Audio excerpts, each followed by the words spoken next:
up, and there's the seal for the great state of California, and we are taking California the morning recess. Gives us a chance to reset the dial, and we have been listening to the testimony most recently for Nicole Alvarez. Again, Nicole Alvarez, girlfriend of Dr. Murray's, child together, really setting a lot of foundation here of how they met and how she was excited to meet Michael Jackson. She was speechless and all that. Key, and we haven't even got to it yet, is the phone calls Dr. Murray made to her after Michael Jackson died. This is on June 25th. And probably even a bigger issue is the propofol that Dr. Murray is having sent to her apartment. So we're still going to get to that. And that, I'm sure, is coming up. We have our expert standing by, joining us once again to talk about this, Michael Barnes. He's an attorney and drug policy advisor. It's always good to get Michael's take, especially when propofol is such a key. Here also with us, Manny Aurora, criminal defense attorney, former prosecutor. Guys, is Natisha with us as well? Not yet. We'll be checking in with Natisha Lance from Los Angeles as well in just a moment. Michael, let's start with you on this one. Putting on your attorney hat, a lot of foundation here as to who is Nicole Alvarez, and she's excited to meet Michael Jackson. What is relevant here as our viewers watch this, and what should we be tuning into here?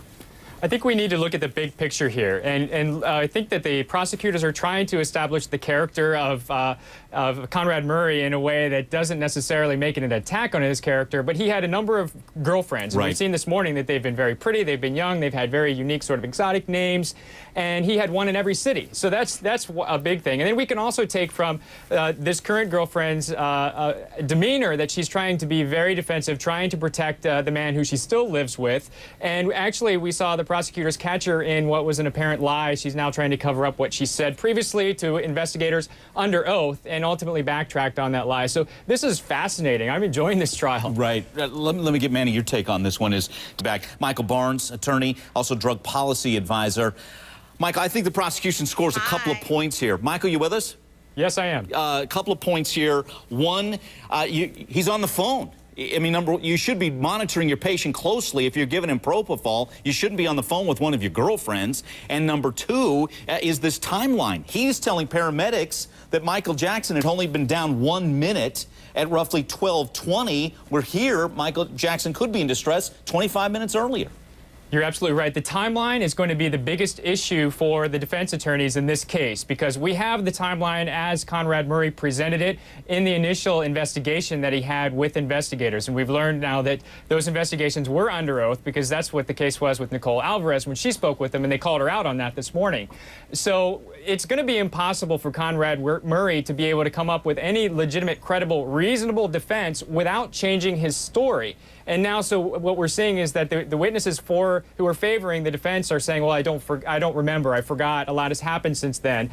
If Conrad Murray says that, it's going to be a big problem for him. Got it. Manny, weigh in on this one. You're talking about establishing that timeline for.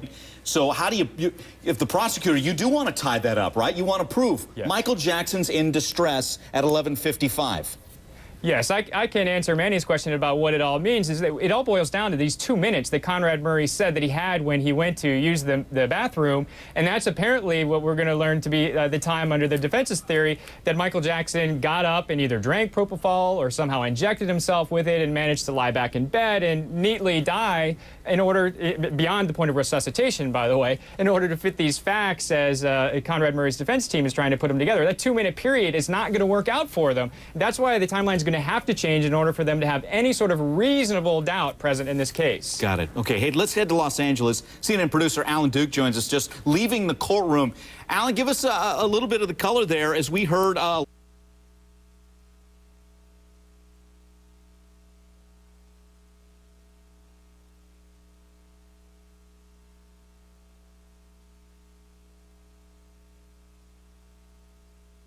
how the defense spins it as they cross-examine her. Michael, weigh in on that. She's excited. Murray's showing off to the girlfriend that he's Jackson's doctor. Here, meet Michael Jackson. To Manny's point, doctors and lawyers both have an obligation of confidentiality, not even to reveal who their clients are or patients are unless there's express permission. So this is not something that Conrad Murray should be doing without Michael Jackson's consent. And he's parading these girlfriends around to Michael Jackson's house. I love the term parade of girlfriends today in court. That is brilliant, and I think it's exactly what is going into the minds of the jurors now. But so he's using his relationship with Michael Jackson to get all these women in various cities. all of this is pointing that Conrad Murray was very self-interested. So now we're seeing that he appears to be greedy, he appears to be lazy, and he is a player, as you said, Mike. This is great for the prosecution. Right. Okay. With that, we'll take a quick break again. HLNTV.com/. Let's get Michael Barnes back in on that. Do you agree with that, Michael? Could it? Are you taking your eye off the ball if the prosecutors? That's what Manny's saying here. I do agree with Manny in that they need to focus on the big picture, and bringing these medications into the home and not using the appropriate equipment is the real fact that it creates the negligence and the breach of the standard of care. But looking at these facts, the more and more that they can get these details out, so that Conrad Murray has to fit his story into what other people are saying, the more difficult it is to create a reasonable story that could create doubt in the minds of the jurors. Once again, when you talk about what is coming up in Nicole Alvarez's testimony, two big things. 4 phone calls from Murray to her. This is after Michael Jackson's dead on the 25th. And as big or bigger is that he's having propofol shipped to her apartment. Yes, I'm really eager to hear how that's going to work out, especially in light of the fact that Nicole is now trying to say she doesn't recall specific facts. But it's going to be interesting to see how both sides, prosecution and defense, deal with the propofol being shipped to the home. There are a lot of arguments that can be made on both sides, but we need to recall that federal investigators or the DEA, federal prosecutors and state prosecutors have not brought any drug-related charges against Conrad Murray, so presumably they didn't have enough evidence to believe that he breached any federal laws in that regard. Okay, there's receipts for 7 packages. That's what the state wants to prove here. 7 packages going again to Nicole Alvarez's apartment here. Michael, I'll stay with you again since the drug policy advisor, that's your area of expertise. Help our viewers understand. To have propofol and to send it to somebody's apartment, is that or is that not illegal to have this kind of drug just going around willy-nilly like that? It's not necessarily when you think that Conrad Murray can justify it as his having lived there, but it's my understanding that Conrad Murray actually told the pharmacist that this was going to an address of his clinic in Los Angeles. And that, to me, establishes that he defrauded the pharmacist, that he created a plan, a scheme. Michael, let me break in here. Forgive me, but we're back in court back in session. Let's go back to Los Angeles. Alvarez, you were describing for us that during the months of April, May, and June, Conrad Murray was living at your apartment in Santa Monica, and he was providing regular, mostly nightly care for Mr. Jackson, according to the information that you had. Is that accurate? Yes. During that same time period, April, May, and June, were packages addressed to Conrad Murray delivered to your apartment? Yes. Did you have any advance notice from Conrad Murray that packages were going to be delivered in his absence? In most cases, yes. And what did he say to you? That he was going to be receiving something, that if there was a knock at the door, that it was going to be a delivery, if I could retrieve it for him. You live in an apartment, correct? Yes.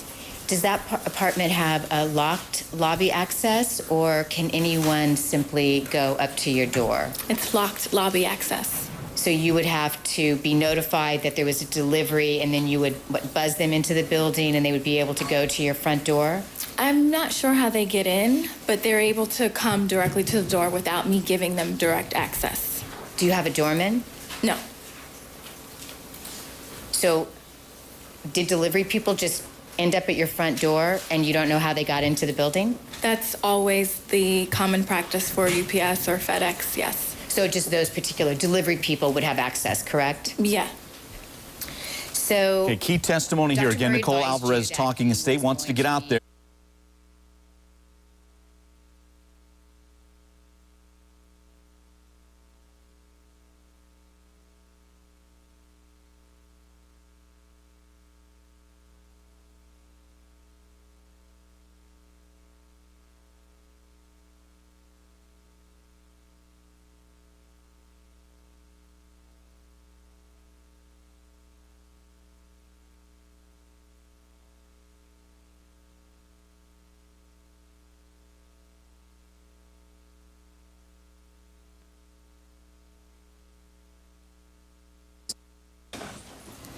Actually, it's break time.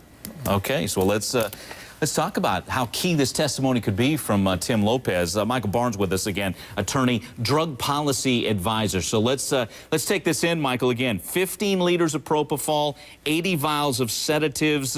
Just your take on where the prosecution needs to go with this.